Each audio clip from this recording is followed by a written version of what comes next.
So I'd like to welcome all of you tonight to the Living Writers Series. My name is Phil LaMarche, and I am an Associate Professor of English here at SUNY Canton, as well as the creator and director of this speaking series. I appreciate all of you coming out tonight because I'm guessing that nobody at any point today found themselves scratching their head thinking, you know what I really need tonight? I need another Zoom meeting. I'm guessing that probably wasn't the case.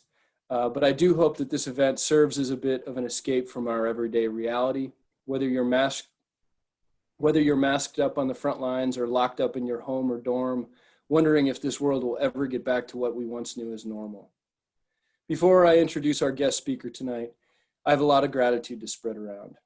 First, I'd like to thank the SUNY Canton administration and staff for keeping this ship sailing through the rough and unpredictable waters of a global pandemic. We are all here tonight because of the hard work and countless hours that they put in through the spring and summer. And so far, our fall semester has been off to a great start. Our COVID numbers are incredibly low, and I, for one, feel very safe on campus. And that is in large part due to the effective reopening protocols enacted by the school. I'd also like to thank the offices of the President and Provost and the Canton College Foundation for their generous support of this series. The SUNY Canton Public Relations Department also deserves a shout out for their continued help in spreading the word about this series. And we are, of course, grateful to our students as well for persevering and maintaining their commitment to continue their education during these difficult times. For those of you joining us from afar, I want to extend a welcome and let you know that we are holding a seat for you when you feel safe to return.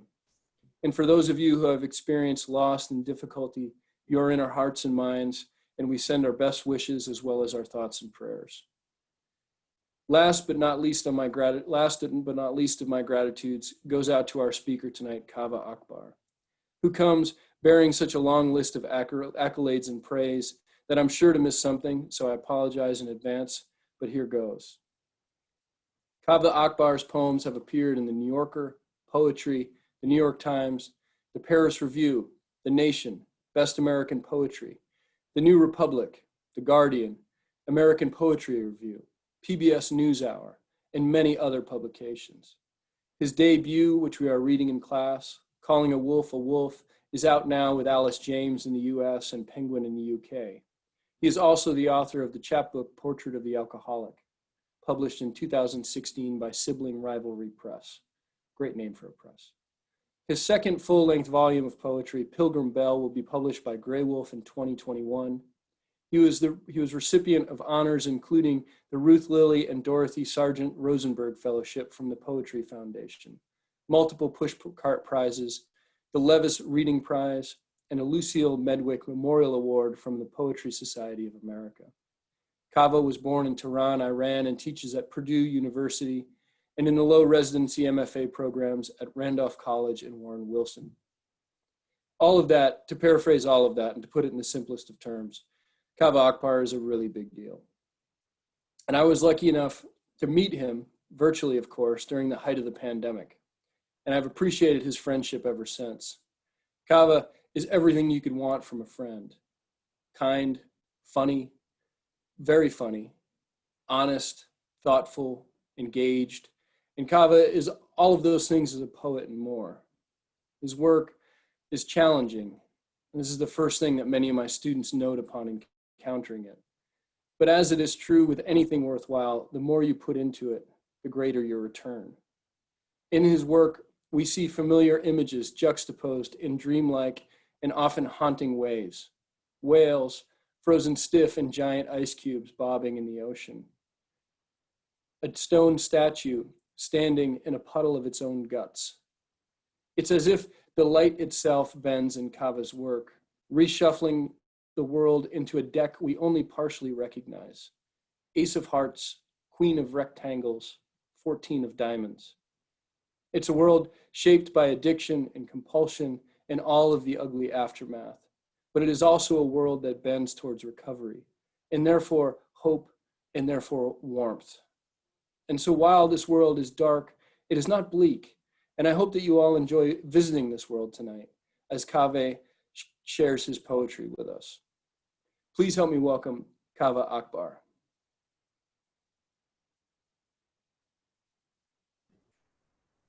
Thank you so much, Phil. I love the idea of beginning this time together in gratitude, as Phil just modeled for us. Phil's friendship has been one of the load-bearing gratitudes of this quarantine for me, getting to become friends with Phil and with a circle of our pals, and his generosity is exceptional. And I'm also extrapolating his generosity outwards to all of you. So I'm also immediately endeared to all of you, even though I don't know any of you yet. I feel like I do. I wish that we could be doing this corporeally, that we could sort of be like mucking about and rubbing elbows, literally and figuratively, that we might be able to sort of be spending time together. But hopefully in the fullness of time, we'll have that opportunity. For now, it's really, really lucky and a profound occasion for gratitude for me to get to be here with you all in this way. And thank you for reading. Phil said some of you were reading the book, which is a trip. It's always wild to me to think that anyone outside of my immediate family reads or cares about anything that I'm doing, because they're sort of like contractually obligated to, but like, I guess maybe some of you are too, in that you're sort of students in a classroom that's sort of making you do it. But nevertheless, you know, you could like just sort of read a review and then, you know, just sort of like smile and nod in class at the right moment. So I appreciate that you're actually reading it and coming to this reading and that sort of thing. I'm just going to read some poems tonight, and then hopefully we'll have the opportunity to talk to each other a little bit, and that will be good and lucky. I have a little Google Doc here that has some of the poems that I might be reading tonight in it. I'm never sure exactly what I'm going to read. I always kind of, I don't know, I don't like to like script it in advance, but I try to just throw a bunch of stuff into this Google Doc so that if there are any of you who have accessibility issues or have trouble hearing or anything like that, or if you just like to follow along as you hear poems read, there's a Google Doc with hopefully most of what I should be reading tonight in it. I kind of forget what's in there, but we'll find out together. So I'm just going to read some poems, and then, like I said, we'll have the opportunity for a Q&A, so that you guys can say things like, how dare you, or, you know, whatever other questions occur to you over the course of this next little bit of time. Okay. This first poem that I'm going to read, okay, I scrolled down a little bit. This poem is called The Miracle. This is a new poem. Oh, also, I'm going to be reading a lot of very, very new things that don't exist in the world yet. I will try to read some stuff from the book too. But I don't know, Phil, maybe you're this way too, where, you know, for me, like the most exciting thing that I've ever written is like the most recent thing that I've ever written. Like I write something and I'm like, oh my God, this is genius and everyone needs to hear this right away. And like, and then everything else I've ever written is sort of just like, you know, yeah, I also wrote that. And so I'm really excited about this new stuff. And then the old stuff I will also read and I'm proud of, but I just want to share some new stuff with you. So hopefully that's okay. So this first poem is called The Miracle. In Islam, I was raised Muslim, and in Islam, the sort of precipitating miracle of the faith is literacy in a way. The Prophet Muhammad was said to be fasting alone in a cave, and the angel Gabriel came to him and said, read. And the Prophet Muhammad, like many people of his time and place in the world, was illiterate, right? And so he was like, I can't, which is like a wild thing to say to an archangel, by the way, like to just be like, I can't, to like something an angel is telling you to do. But so he said, I can't. And the angel sort of grabs him and was like, no, you're going to read. And then he reads, he's able to write, and he begins transcribing what would become the Quran. And so I guess sort of maybe parallel to the virgin birth in Christianity, literacy is sort of the bedrock miracle of Islam, which as a Muslim poet, I've always thought was pretty interesting. So anyways, that's a long preamble. This is a poem called The Miracle.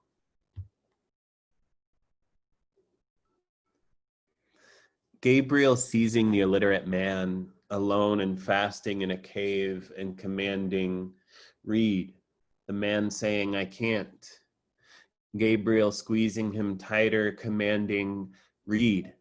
The man gasping, I don't know how.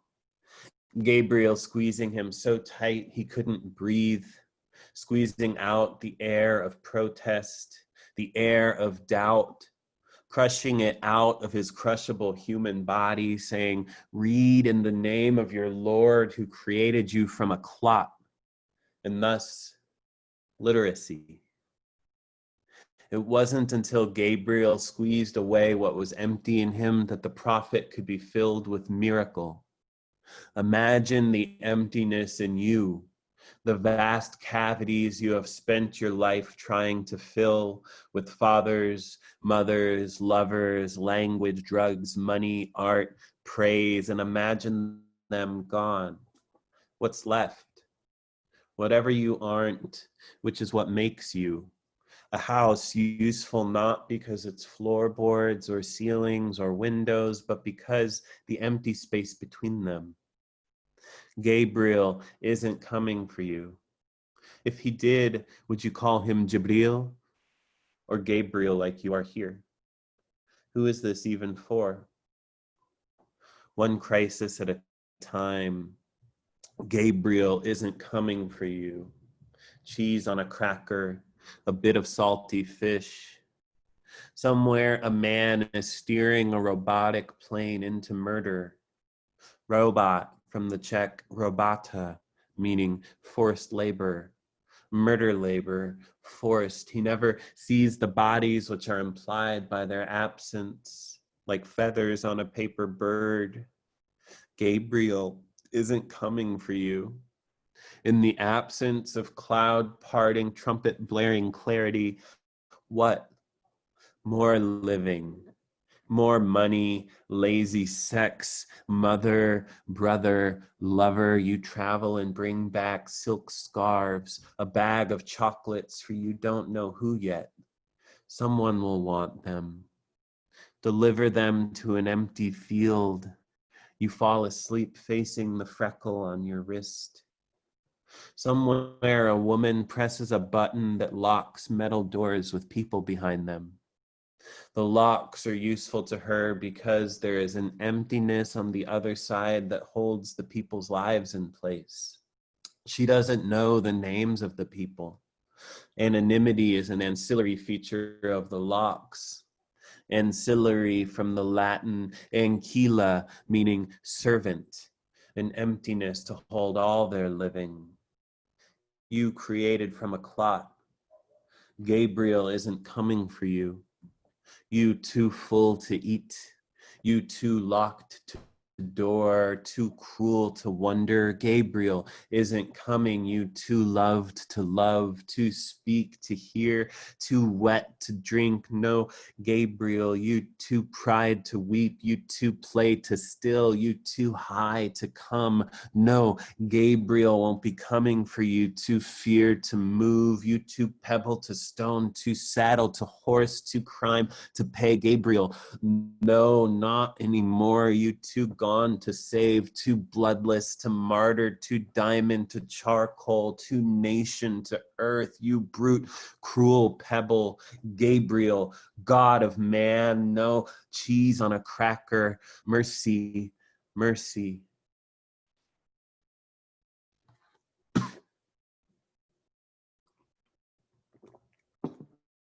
Excuse me.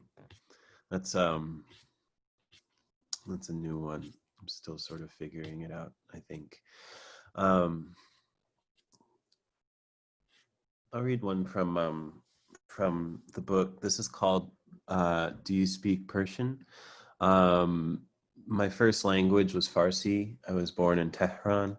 But when we came to America, my brother my brother is still 7 years older than me. When we came to America, he was also 7 years older than me. But when we came to America, he was in middle school. Is that the math? Yeah. And English as a second language, like, wasn't what it is now, in schools. And so, he was really struggling. And in an effort to help his English language acquisition, my parents banned speaking Farsi in the household. They were like, if we only speak English in the household, they'll get good at English quickly, which worked. I mean, I became like a English professor, but consequentially, we also lost our Farsi. Yeah, it's just a strange thing to not speak your first language, This poem is called "Do You Speak Persian?" Some days we can see Venus in mid-afternoon. Then at night, stars separated by billions of miles, light traveling years to die in the back of an eye. Is there a vocabulary for this? One to make dailiness amplify and not diminish wonder? I've been so careless with the words I already have. I don't remember how to say home in my first language, or lonely, or light. I remember only "Dilam barat teng shode," I miss you, and "Shab khair," good night. How is school going, Kaveh Jun? Dilam barat teng shode. Are you still drinking? Shab khair. For so long, every step I've taken has been from one tongue to another. To order the world, I need, you need, he, she, it needs. The rest left to a hungry jackal in the back of my brain. Right now, our moon looks like a pale cabbage rose. We are forever folding into the night. Shab khair.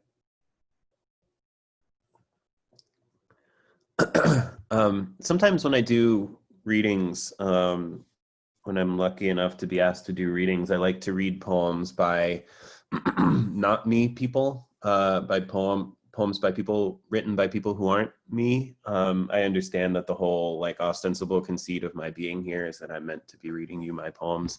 But I also just this is like a quarantine, and I spend like 24/7 with myself all the time, and I just get tired of myself. So sometimes I like to read other people's poems too. And this is a poem by a friend of Phil's and mine, named Mary. Let me find it. Here it is. I'm gonna copy it into the thing if anyone's following along for accessibility reasons or for whatever. You can read the poem there. But this is a poem by the poet Mary Karr, Karr.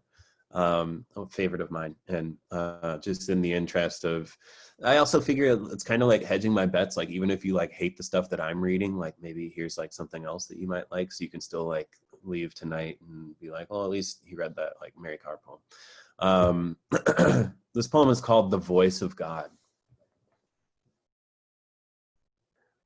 90% of what's wrong with you could be cured with a hot bath, says God from the bowels of the subway. But we want magic to win the lottery we never bought a ticket for. Tenderly, the monks chant, embrace the suffering. The voice of God does not pander, offers no 5-year plan, no long-term solution, nary an edict. It is small and fond and local. Don't look for your initials in the geese honking overhead or to see through the glass, even darkly. It says the most obvious crap. Put down that gun. You need a sandwich. I don't know if you guys heard that. You guys are gonna need to like replay the recording of this or whatever and like re-listen to that, because I swear to God, under all that is good and holy, under like Vince Lombardi's grave, there was like a flock of geese that just flew by overhead, like loudly honk. I'm like getting like literal goosebumps. Like RJ will like run the tape back or whatever, and you guys can listen to that. There was like, I swear to God, like right before the like flock of geese overhead line, there was like an actual flock of geese that flew. And it's the sort of thing that like maybe it happens all the time. I'm not like super attuned to like the frequency of geese honking overhead, but certainly not so often that it's like not remarkable that they just did that like right on cue. That was wild. Could you hear that? Was that like a thing that you could actually hear on your end? No, maybe a little bit. Yeah, maybe. I don't know. That was a trip. Wow, Kaveh, that was Kaveh, cool. I thought it was kids. I thought it was kids in the back. I thought it was my kids in the background, and I was ready to go to No, sleep. that was geese. That was real. I mean, it might have also been your kids in the background. I can't necessarily vouch for whether or not they were being, but there were like actual geese flying overhead for like, that's a trip. Cool. It's all downhill from here, folks. No, I'm just kidding. I mean, it might be, I don't know. But all right, maybe I'll read two more poems. This first one's a little bit shorter, and then I'll read a little bit of a longer poem, if that's okay, just to really, really sort of like wear out your goodwill. This first poem is from the book too. It's called Portrait of the Alcoholic Floating in Space with Severed Umbilicus. The umbilicus is like, that thing that like connects you to the space station and you're like out, I don't know, I'm speaking in the second person, that connects you to the space station. You know that thing that connects one to the space station when one is like free floating out and, like doing space stuff, that long tether, that's really called an umbilicus, which I think is very cute. So anyways, this poem is called Portrait of the Alcoholic Floating in Space with Severed Umbilicus.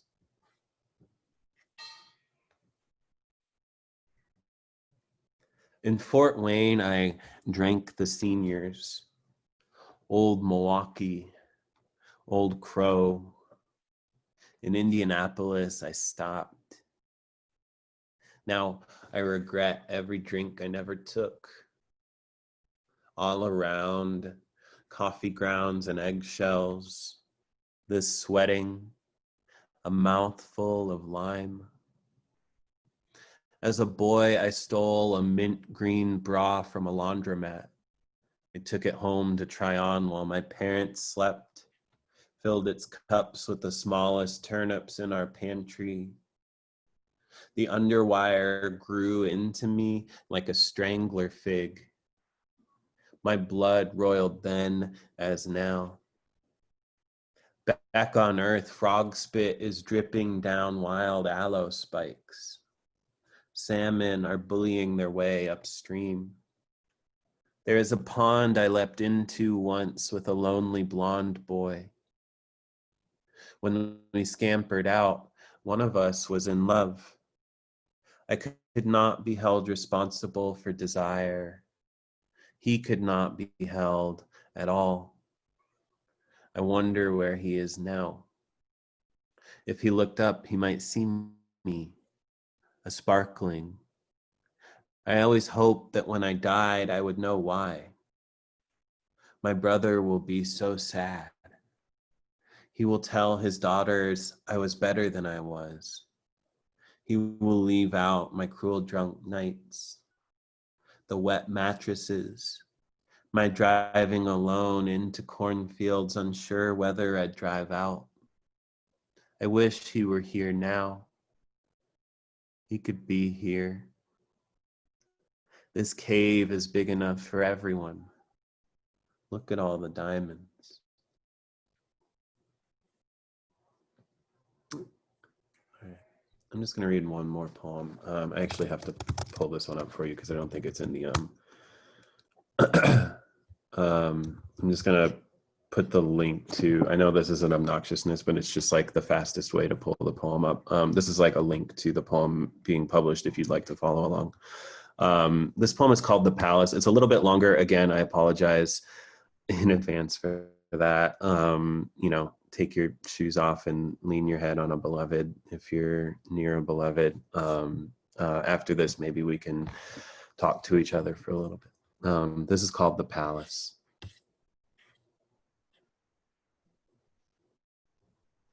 It's hard to remember who I'm talking to and why. The palace burns, the palace is fire, and my throne is comfy and square. Remember, the old king invited his subjects into his home to feast on stores of apple tarts and sweet lamb. To feast on sweet lamb of stories, he believed they loved him, that his goodness had earned him their goodness. Their goodness dragged him into the street and tore off his arms, plucked his goodness out, plucked his fingers out like feathers. There are no good kings, only beautiful palaces. Who here could claim to be merely guilty? The mere, my life growing monstrous with ease. To be an American, my father left his siblings believing he'd never see them again. My father wanted to be Mick Jagger. My father went full ghost, ended up working on duck farms for 30 years. Once asleep, a couch, he coughed up a feather. America could be a metaphor, but it isn't. Asleep on the couch, he coughed up a white duck feather. There are no doors in America, only king-sized holes. To be an American is to be a scholar of opportunity. Opportunity costs. Every orange I eat disappears the million peaches, plums, pears I could have eaten but didn't. In heaven, opportunity costs. In her heaven, my mother grows peaches, plums, pears, and I eat them till I pass out and wake up in heaven. Wake up and eat some more. I couldn't dream of doing anything by halves. Whatever it is, I'll take the whole bouquet. Please and soon. Are you still listening? Every person I touch costs me 10 million I'll never meet. Persons and persons. Inside each, a palace on fire. Inside each, Mick Jagger wearing a gorilla pelt coat covered in ostrich feathers. He calls it glamouflage. What's gone but still seen? Luckless soldiers, the pencil pushed slowly through my brother's tricep. What's gone but still seen? He didn't scream, just let his eyes water. If I smile even a little, they start sharpening their swords. And they're right. This is no time for joy. This is no time. The palace burns. Pencil pushes slowly through my brother's brother. What's still but seen gone? A king governs best in the dark where you can't see his hands move. A king doesn't see us watching the king. We sew God's initials into our work shirts while our babies get thinner. The babies do not see us watching our babies get thinner. Our babies born addicted to fear of babies. Our babies gumming apples in the sun. America, the broken headstone. America, far enough away from itself. Hello, this is Kaveh speaking. I wanted to be Keats, but I've already lived 4 years too long. Hello, this is Keats speaking. It is absurd to say anything now, much less anything new. Hello, this is no one speaking. Hibiscus bloom, wet feathers, a tiny thumb of ash. To be American is to be a hunter. To be American, who can be American? To be American is to be what? A hunter? A hunter who shoots only money. No, not money. Money. I have a kitchen device that lets me spin lettuce. There's no elegant way to say this. People with living hearts that could fit in my chest want to melt the city where I was born. At his elementary school in an American suburb, a boy's shirt says, "We did it to Hiroshima, we can do it to Tehran." At his elementary school in an American suburb, a boy's shirt says, "We did it to Hiroshima, we can do it to Tehran." The take-home trophy, roasted goat baying on the spit. A boy's shirt says, "We did it to Hiroshima, we can do it to Tehran." He is asked to turn his shirt inside out. He is asked his insides out. After he complies, his parents sue the school district. Our souls want to know how they were made, what is owed. These parents want their boy to want to melt my family, and I live among them. Palace throne, comfy, burning. I draw it without lifting my pen. I draw it fat as creation, empty as a footprint. How to live, reading poems, breathing shallow, spinning lettuce. America, the shallow breath, how to live, the shallow trap. America catching only what is too small to eat.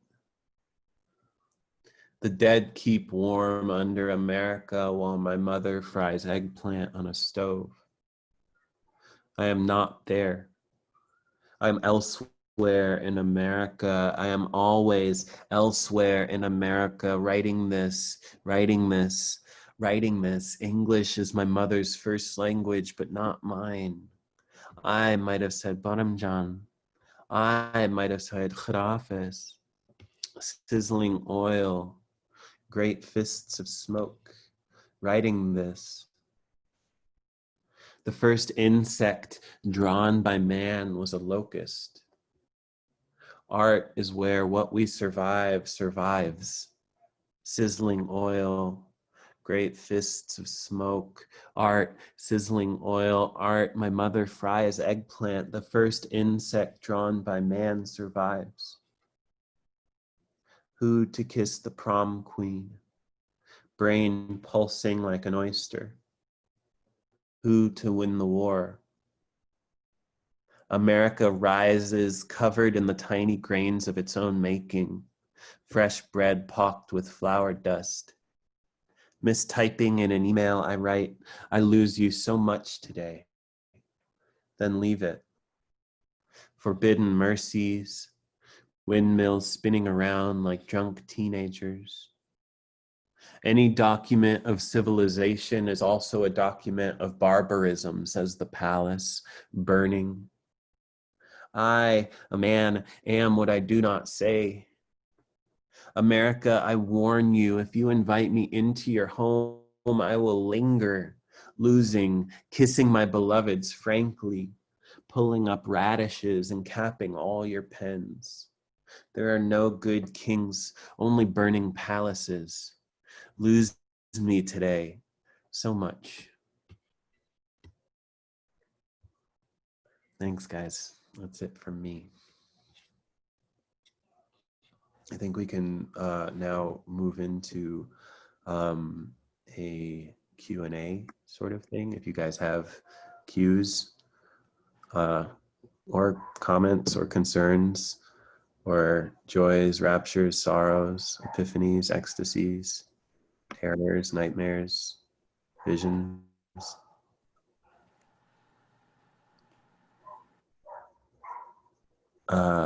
Very nice readings, by the way.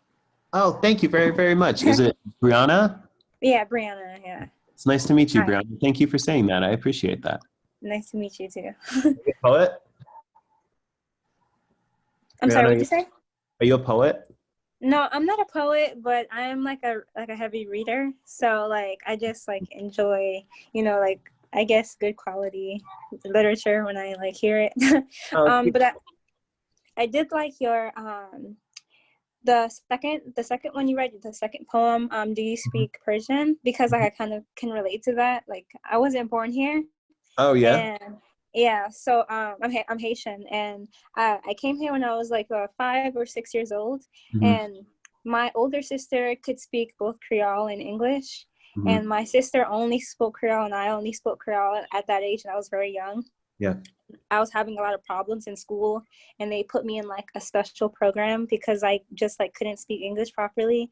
And then my dad actually didn't want me to be in like special ed, so he stopped like speaking Creole to me, and Yeah. like he like basically raised me like just purely on English. And now like I'm 20 now, and I don't know how to speak my first language, so it's like super weird.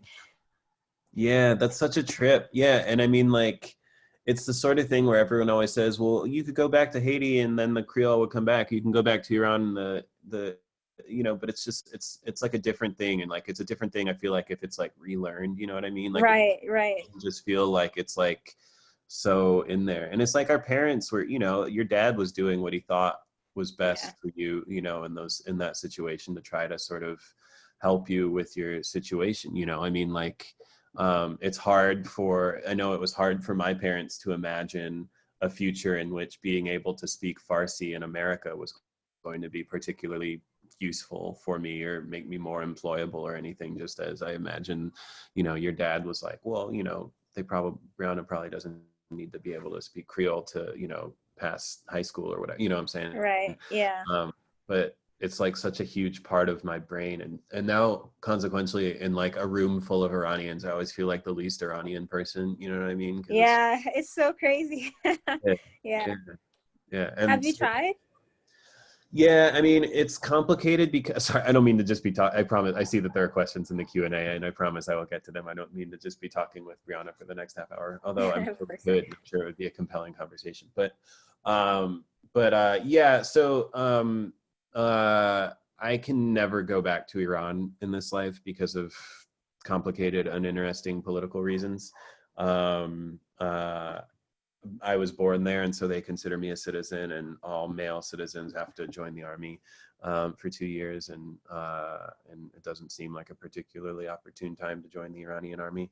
I've also Yeah. translated work from various female Iranian writers and trans Iranian writers, which the government there is not a super big fan of me having done, and have made me aware of that. So in all likelihood, I will never get to go back there in this lifetime. And so like I can learn it from people who have come here, but it's like this weird thing where like American Farsi is the vast majority of people who came here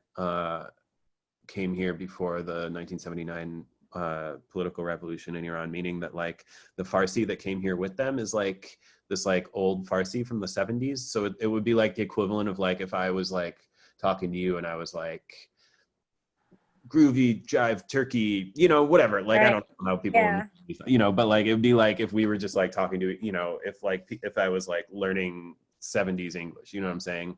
And so Yeah. it's Like the like, dialect is a little different. Like, yeah, okay. totally. Okay. And so, yeah, I mean, and like, I have I've taught myself to read it a little bit, so I can like sound out words and whatever, but it's just, it'll never be like that thing that, I'll always be thinking in English first and then like translate, you know what I mean? Yeah. Because I can't go there and like actually immerse. Yeah. I hope that you have the opportunity to do that at some point with Thank your, you. All right. okay, there's like a bunch of questions here in the chat. I'm just gonna hit them.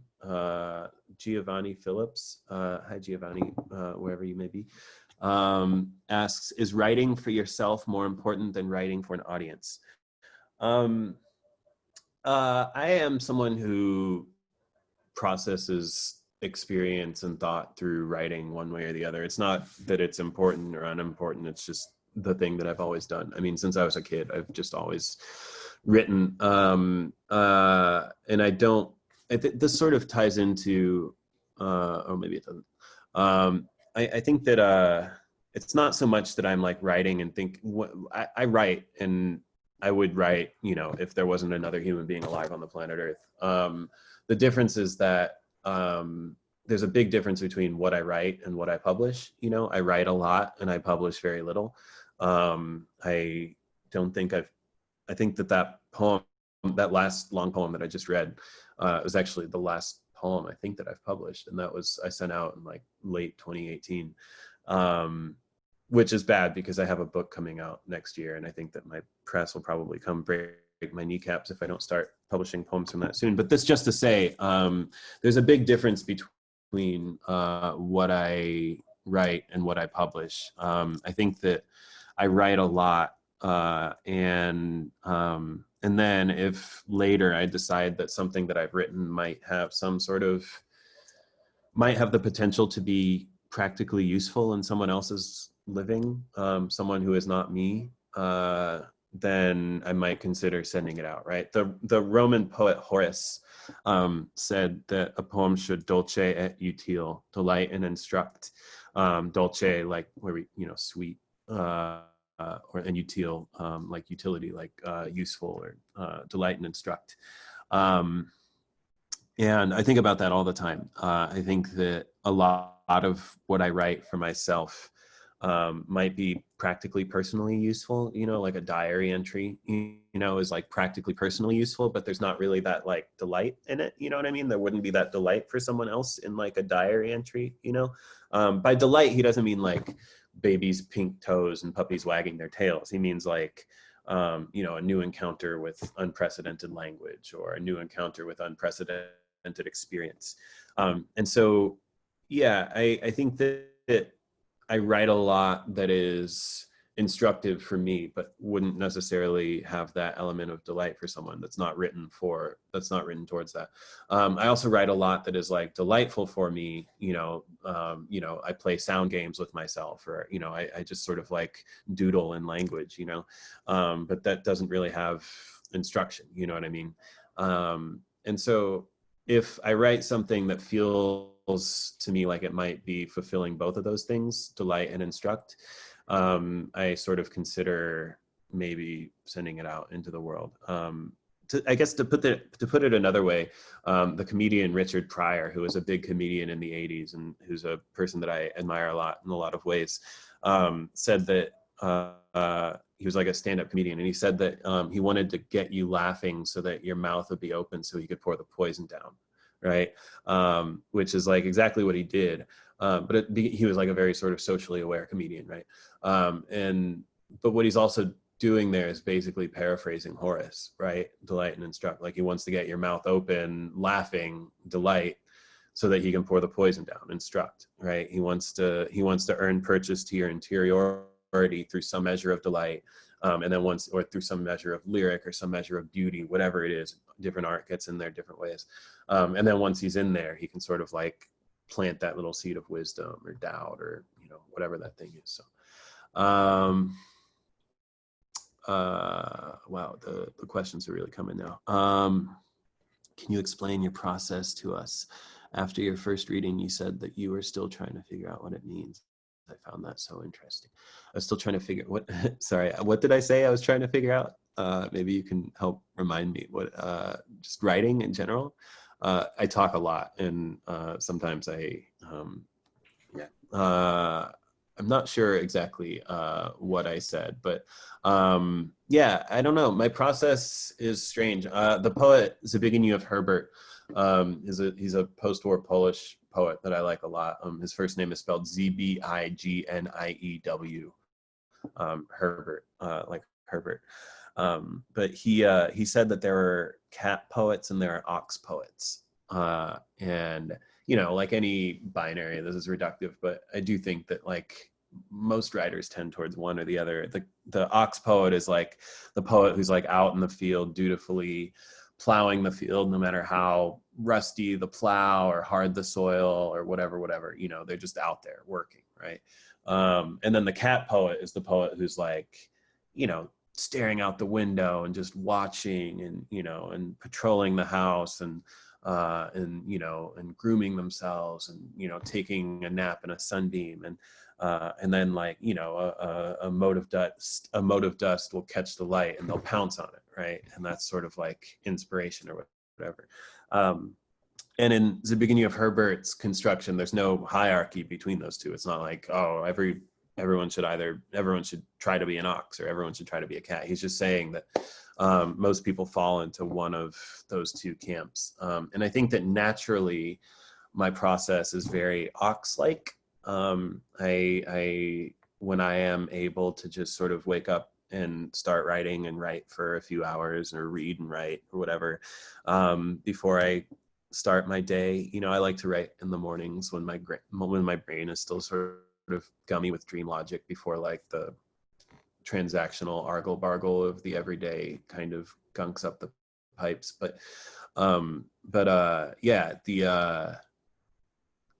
Left to my own devices, I would be an ox writer. But I think that my life has gotten kind of zany and busy, with teaching, and I got married not too long ago, and I teach at 3 different institutions. And prior to pandemic times, I got to hop around a lot, and do and meet people, and so it became really untenable to sort of be an ox in that way. And I kind of had to learn to become a cat, and I think I'm still learning to become a cat. And I think that my experience, and maybe some people who are natural cats in this audience can relate to this, is that the hardest part of being a cat poet is the guilt, the guilt that you're not an ox, the guilt that you're not just like writing all the time. And, and like real writers all get up at dawn and, and chop wood for 6 hours and the words just come to them while they chop wood, or, I don't know, whatever. But yeah, the recognizing that time spent with the world is time spent with language, and time spent with language is writing for a cat poet. Time spent listening, time spent talking to my nieces, and time spent, petting my cats. We have 3 cats here. That's too many cats. But, all of this is also time spent writing for me, and recognizing these things and not being too hard on myself for no longer being an ox has been a big part of my process recently. Chastity says, what advice would you give to someone who wants to advance or write better poems? Write 1 billion of them. Did anyone ever play The Sims? Is anyone familiar with the existence of a video game franchise called The Sims? I remember when I played it, someone's nodding. Who is this? Ethan Craig is nodding. Thank you, Ethan. Yes, I remember when I played it, I would always make the best way that I could find to make money was to like make my sim be like really, really good at painting. And then like you could sell the paintings for like a lot of, I promise I'm making a point. And then you could sell the paintings for a lot of money. And the way that you got your sim to be really good at painting was to just like sit them in front of an easel and you just force them to paint. And then this little bar would appear above their head and it was like their painting meter, and it would like slowly, like their like painting skill meter or whatever would like rise. And like as the skill meter rose, their paintings became better, right? And I feel like that's basically how poetry works. I know that it's like, I know that we have like this whole like, MFA complex that's like designed to sort of like be like, just follow, jump through these 12 hoops and you'll become, whatever. But honestly, I just feel like, if you post up in the library in the 811.54 section and you just like read everything and spend like, 1 million hours, like just reading poems and writing poems and trying to write poems, it'll be just like that sim, you know what I mean? Like your meter just fills up and you begin to think about language in more complicated ways, and you begin to be able to touch the materiality of language more and more, and you begin to think about how just patently bizarre it is that like the same technology that I'm using to talk to all of you, the same technology that I use to talk to my niece about Harry Potter is also the same technology that like 45 uses to stoke hatred, or that, you know, that gave the order to drop the atomic bomb. You know what I mean? Like, and it's the exact same technology. You know what I mean? Like, it's not like we have one language for one, you know, one sort of technology for one thing and another technology, you know. And that's profoundly strange. And I think that the more time you spend just thinking about that and meditating on that and seeing how people have reckoned with the vast corrosiveness of language. And, you know, the poet M. Norbisi Philip is a Trinidadian Canadian poet who I really admire. Nourbese is her middle name. M. Norbisi Philip, Philip with one L. And she says that the job of the poet is the decontamination of language. I think about that word a lot, the decontamination of language, you know, language being this man-made, literally like made by men technology that has been used in service of ecological decimation and chattel slavery and the building and deployment of nuclear weapons and genocide. You know, all of the worst things that we've ever done can be traced back to language having given the orders and language having been used to insulate and protect those institutions. And so it's a wild thing to be someone who makes art with that same technology, you know what I mean? Who like dips my brush into that well, you know what I'm saying? It's a wild thing to use that technology to tell my spouse that I love them, you know, or to talk to my 3-year-old niece, or, you know what I mean? Like, these are really, really strange things. And so anyways, I'm sort of like, I don't know why I'm like sort of on the soapbox now, but just to say, yeah, I think that the more time you spend just being a poet, it's a pretty maddeningly linear thing, honestly. Just the more time you spend thinking about language. What is the big reason for why you continue to have constant motivation to write?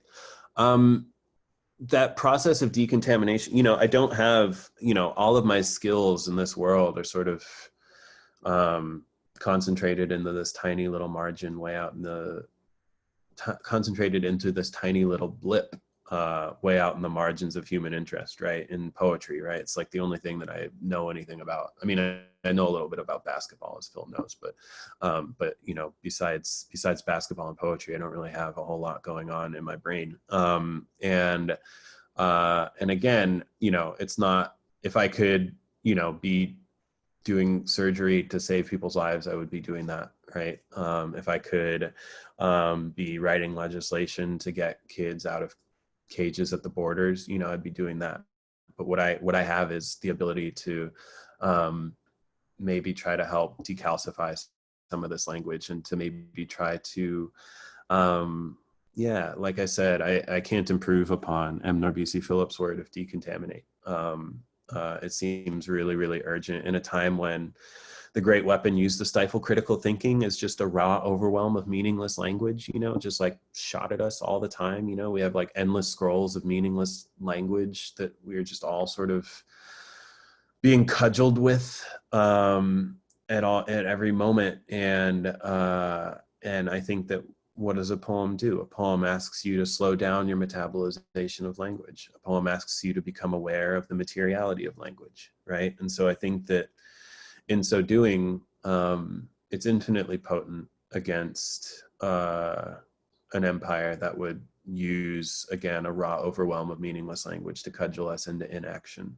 And so I'm trying to do my little part in that. Do I have a favorite poet? Or a specific types of poetry you prefer? I used to have this website called Dive Dapper that I started when I was in my early 20s, probably around the age a lot of you are, where I just interviewed all my favorite poets. Like, I would just like cold call my favorite poets and be like, hey, can I talk to you for an hour? And the whole reason that I started the website was so that I would have an excuse to ask that question, you know, because if I just like cold call Yusuf Komanyaka and was like, hey, can I talk to you for an hour? I'm just like some child that you don't know. You know, he would have no, but if I call Yusuf Komanyaka and I'm like, hey, can I talk to you for an hour for this cool interview website, you know, then there's like actually a reason for it, and there's actually an excuse. And so if you go to Dive Dapper, I don't run the website anymore. There's no, like, I have no incentive to, like, it's not like I'm like monetized, like I get like 5 cents for every clicker. There's nothing like that. But if you go to divedapper.com, whenever someone asks me like who my favorite poets are, I always tell them that that's like a pretty, it's not complete, you know, but it's a list of a lot of poets that I like, and have had the chance to talk to over the years. What books am I reading right now? Right now I'm in the middle of this book called A Luminous Republic by, I don't know how to say the author's name, Andres Barba, Andresbarba, which is sort of like Lord of the Flies from, like, if it happened like in the middle of a village, and from the perspective of the adults. I don't know. It's good. It's good and strange. I'm always reading like a million things. I just read a book about the Sam Hinkie years of the Philadelphia 76ers. I'm never not like just reading like 6 books at once, but that was the book that I finished last night. Now I'm in the middle of this Andres Barba novel, which I love a lot. What inspired you to be a poet, and at what age did you start writing? Yeah, I never know exactly how to answer this question, because I feel like I have sort of been writing forever. My mom has like poems that I wrote when I was like 4 and 5 years old, you know, or at least pictures of them. They moved and threw away everything, but they took pictures of like the you know, sentimental stuff. But and also growing up, you know, we spoke Farsi and Arabic in the house. I was talking to Brianna a little bit about speaking Farsi in the house, and I'm sorry, we spoke Farsi and English in the house, but we prayed in Arabic. Arabic was like this third language that we only use for prayer. If you're Muslim, you pray in Arabic, or generally speaking, Muslims pray in Arabic. And nobody in my family spoke Arabic, and so it was like this third language that was just like purely reserved for talking to God, which is kind of a trip, right? And it was like, I understood, I didn't know, I still don't know, like denotatively. I mean, I have it all memorized, right? But I don't know like denotatively, like one-to-one, like this word means butterfly and this word means, you know, window or whatever, you know, I don't have that sort of denotative relationship to Arabic, but at the time, I understood that if I said the sounds earnestly, and if I spoke them like beautifully, mellifluously, the way that my family did, then it would thin the partition between me and the divine, right? It would like it would create this little channel between me and God, right? And I still think about poetry that way. I mean, my understanding, my conception of what it is that I'm doing hasn't really evolved since I was like 5 years old in that way. I don't need to have like a one-to-one denotative, you know. I think that like a lot of high schools will teach poetry to like the AP English exams or whatever, so that like, you know, you have to know that like the caterpillar represents the poet's mother and the doorway represents the poet's exile, or what, you know, whatever, I don't know, you know. But I'm just not interested in that kind of relationship to poetry. You know, there's none of the things in my poems mean anything in that way, you know. There's no riddle to be unlocked in my poetry. But what I do believe is that if I make the sounds mellifluous enough, and if I speak them earnestly enough, then they might still thin the partition between me and some divine, you know, whether that divine is God or whether that divine is justice or recovery or family or love or grief. I mean, these are all divines too. I don't want to I'm sorry, I don't want to cut no, you off.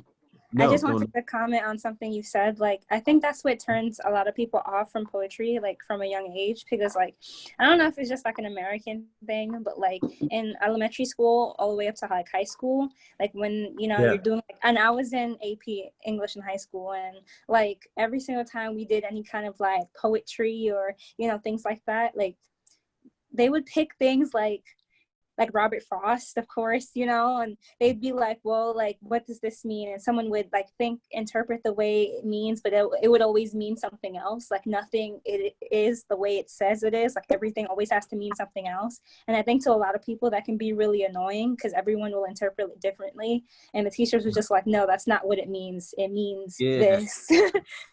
Yeah, it makes me cringe to even just hear you describe it that way. Because I mean, I used to teach like before I started doing the poetry hustle full time. I used to teach middle school and high school, and like I knew those teachers. You know what I mean? And it's just like, I mean, it's just that's why people think that poetry isn't for them, right? It's like, I mean, like to say that poetry isn't for you is like saying like food isn't for me. I mean, there's just like some foods might not be, you know, but there's like so many kinds of poetry. And like I think that there's also a way in which English language poetry over the past like 500 years or so has traditionally been this kind of, especially like from like the past 500 years ago up until like, I don't know, 50 or 75 years ago, has been like very sort of affected, like affected.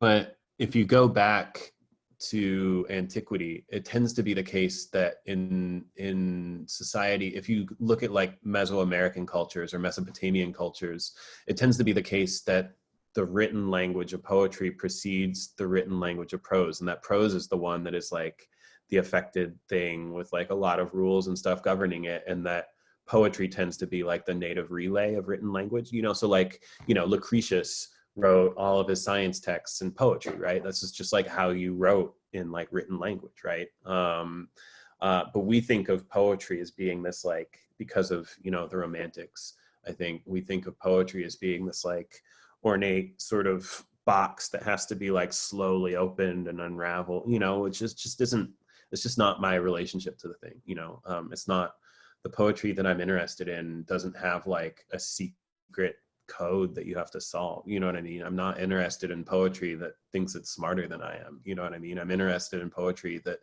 wants to communicate something to me and wants to illuminate something about being alive on the planet Earth for me. Yeah. What Yeah. Brianna said, I never liked doing poetry units in school. I always hated it because, you know, the red wagon wasn't just a red wagon, it was a symbolism of love or something. And like I was like, maybe that's not what the author intended. Maybe that's just what the teacher's reading into it. So I never liked poetry. I never liked reading it. Would write it as long as there was like no restrictions. Like if I was free to write what I wanted to write, I would.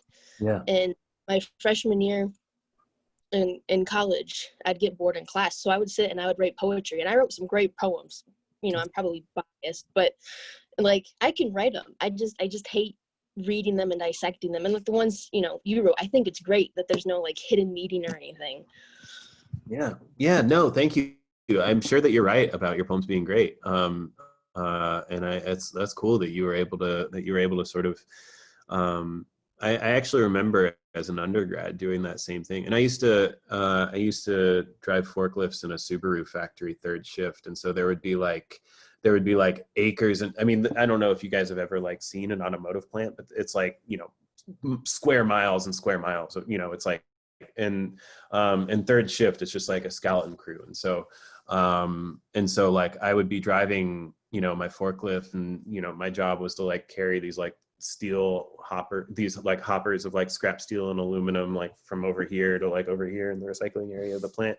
But I would just be like, you know, I would be like driving through like literal like acres and acres of just like completely alone like plant of this like Subaru plant where there are like these like several story tall like metal machines like doing work and stuff. And I would just be like daydreaming poems, you know what I mean? Like my higher brain was like completely mine to just like be, when I waited tables, it was the same way. I was like, you know, the like spiel that I would give to every table was like completely automated. Like I would just sort of like, you know, I could like have an entire evening of like interacting with you and like not recall a word of it because I was just like so automated. But then in my higher brain and on the back of my little like waiter pad, right, like I had like little notes and poems and stuff. And Yeah. There's, I mean, it's just, I think that if you're a poet, you sort of love doing that sort of thing. And I don't think that you would want to be sort of super um, restricted. I think that probably I should start to wrap things up, because I don't want to keep you all here super long after I think I'm meant to. Maybe I'll finish on this question from Mitch. I assume your translation of people from Iran is important. How did you get into that? Yeah. So again, I don't really even speak Farsi. I mean, I speak it as well as maybe like a 2 or a 3-year-old speaks it. You know, I can say like food words, and I can, you know, put together like rudimentary sentences and understand like the gist of, but I can't like speak it with any sort of eloquence. I can't I can't say any sort of like complicated thought in Farsi.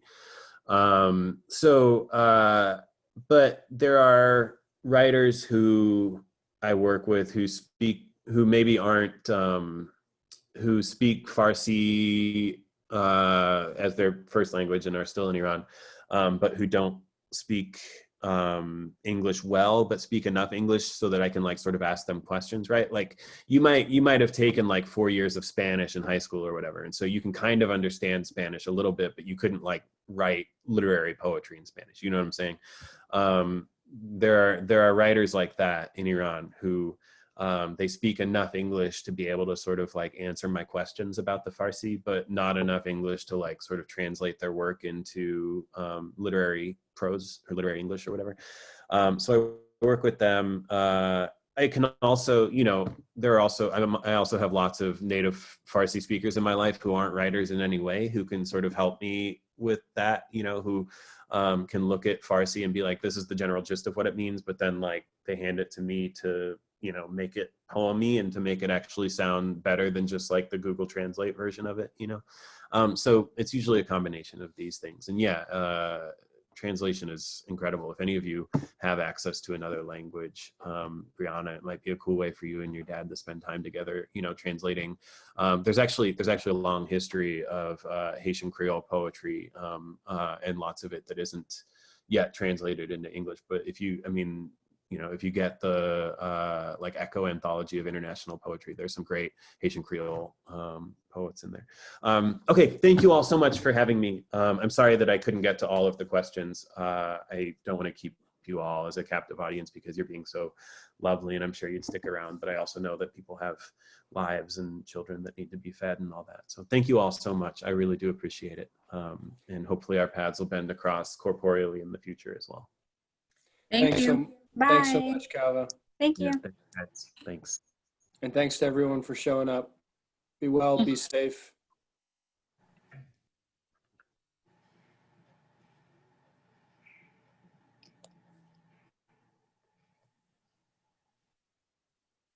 Our next event will be coming at the end of October. I believe it's October 28th. There'll be plenty of announcements about that. We have a mutual friend of Kaveh and I, Leslie Jamieson, is going to be joining us, who's a wonderful essayist and novelist. So